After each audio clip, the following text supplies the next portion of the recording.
Do you ever have doubts? Like you have this inspired thought and you know you can be more, do more, have more, and you have this inspiration and then you start taking action and then fear and doubt creeps in. Has that ever happened to you? That happens to me all the time, right? So this video is for those people who have those doubts and they're tired, sick and tired of having those doubts or those fears stop them from actually achieving whatever you're setting out to achieve. So I'm going to share some stories with you. I'm going to share some practices, and I'm going to share some personal things that are going on in my life right now in hopes that it could help you. So check this out.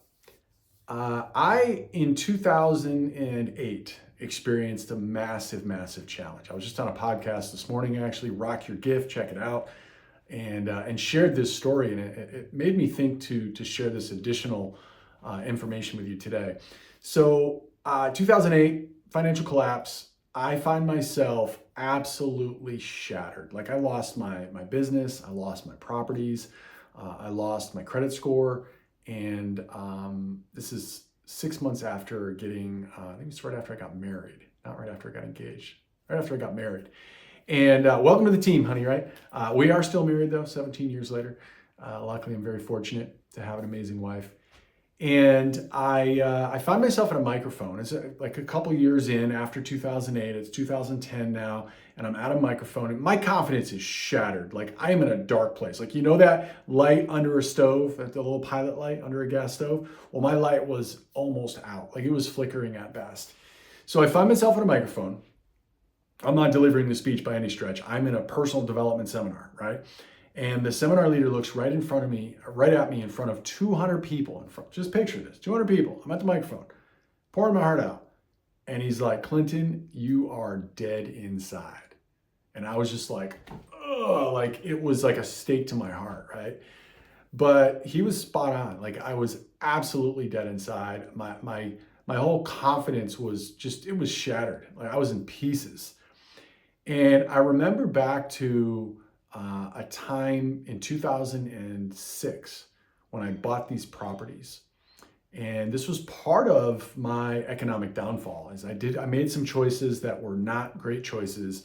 I did not do all the due diligence. I didn't do the work, right? I made decisions on buying properties for all the wrong reasons. And it really ended up biting me in the butt at the end of the day. It wasn't the only reason why I had that economic failure, if you will, or failure in performance, but it was certainly a big part of it. And I had thought that my intuition failed me. I was like, I don't know if you know what intuition is, but like that sort of not a conscious reasoning, but it's just like this feeling state that something's right. And I'd always been someone who followed my intuition, even as a child. I always did that. And I didn't even, before I even knew what intuition was, and it always seemed to work out. So when I discovered, at least initially, I thought like, oh my goodness, my intuition failed me. Like it rocked my world because that was my whole model of how the world worked. And here I am now without the use of that model, I didn't know what to do.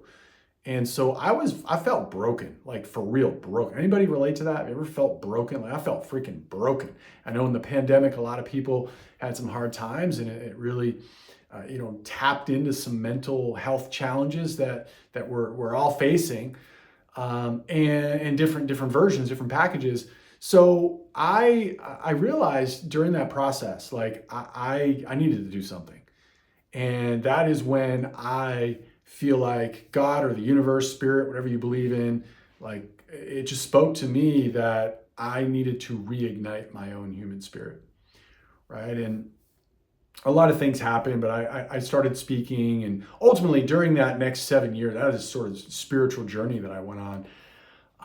I discovered a lot about myself and a lot about different practices to sort of get myself out of that challenge, that challenging spot. Which, if you find yourself in that spot, there's an amazing set of tools called what I call the Black Sheep Habits. You can download them for free at blacksheephabits.com if you want to check those out. These are the practices that the top Olympic athletes, fighter pilots, like top entrepreneurs, CEOs, and everyday people like you and me, speakers, we practice these habits, and I've kind of gathered them together in a very easily digestible format if you want to check them out. Again, it's blacksheephabits.com. So I started doing these Black Sheep Habits, and I was out on a walk. I was doing one of the Black Sheep Habits called contemplation. So I'm out in nature and I'm taking a walk by myself, and it's sort of like a moving meditation where, I'm just like letting thoughts come into my mind and just releasing them and just kind of seeing what bubbles up. It's a great thing to do after meditation, by the way. Great thing to do because meditation quiets your mind. It's another Black Sheep habit. And then contemplation allows things to sort of sprout through the ground, right? So I was doing that, and it was like a Harry Potter thunderbolt hit me right between the eyes, right? And it hit me, it struck me that it wasn't my intuition that failed me. It was me that failed my intuition. It hit me like in that moment. I knew, oh my goodness, all the thoughts came back into my mind about how my intuition did warn me that it wasn't the right thing to do to buy those properties. So that is when I really went on a massive mission of speaking and reigniting my own human spirit. And along that path, my purpose was revealed to me, which is to reignite the human spirit, right? So I speak on that all around the world. I've been very, very fortunate to be able to share that message with a lot of people. And so one of the practices I learned in that process was called ho'oponopono. Ho'oponopono. Try to Google that. Try to spell that. I'm not going to even attempt it. But ho'oponopono is an amazing practice. It's a prayer. You can do it silently. You can do it out loud. And it's 4 simple practices, 4 simple sentences. And it's Hawaiian, obviously, if you can't tell. And I got a great story I'm going to share with you in a moment. And ho'oponopono is simply 4 phrases. I'm sorry, please forgive me, thank you, and I love you. Write those down. I'm sorry, please forgive me, thank you, and I love you. And it's designed, I'm giving you the absolute rudimentary version of this, right? So please don't skewer me if I say this wrong. But ultimately, you say it to yourself, and you're literally apologizing to yourself, thanking yourself, telling yourself thank you and you love yourself. And so the reason I'm bringing all this up is amazing practice. If you want to Google Dr. What the heck was his name? I can't say his first name, Hugh Len.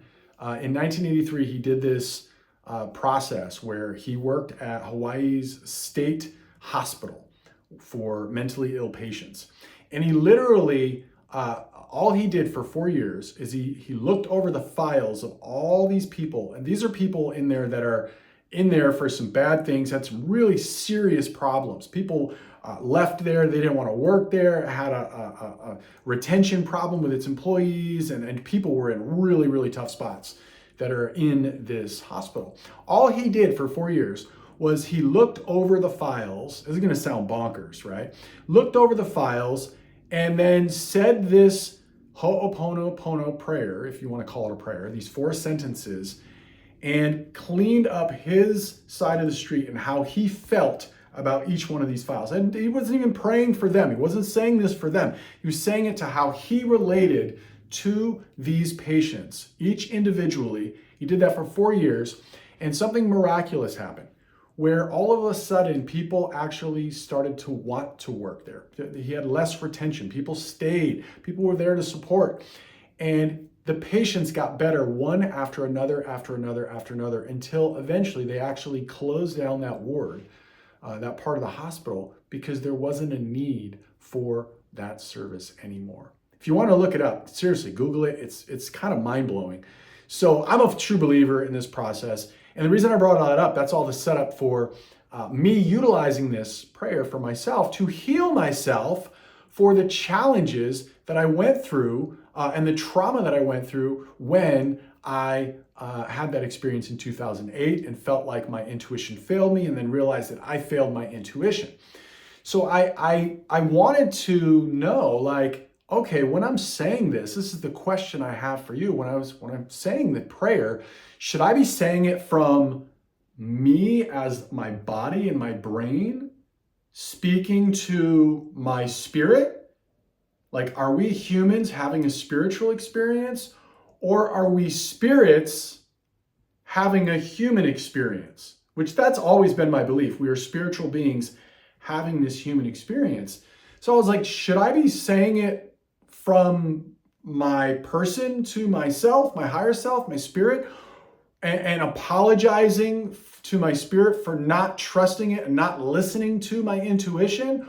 Or should I be saying it from my spiritual self to my body, saying, I'm sorry you had to go through this experience, this human experience of pain, right? So I'm really curious, like, what are your thoughts? Because I truly believe we are our mind, body, and our spirit. And I tend to relate to myself as sort of the observer, which is the spiritual being, noticing what's happening in this human experience, right? So I'm curious what your thoughts are around that. Please don't skewer me if I said any of this maybe incorrectly or a different way that you would say it. Just give me your honest thoughts on are we spiritual beings having a human experience? Are we human beings having a spiritual experience? And how do you relate to this? And what are your thoughts what are your thoughts on the Ho'opono prayer? So hopefully that helps you in uplifting yourself and bringing yourself to a whole nother level in your life.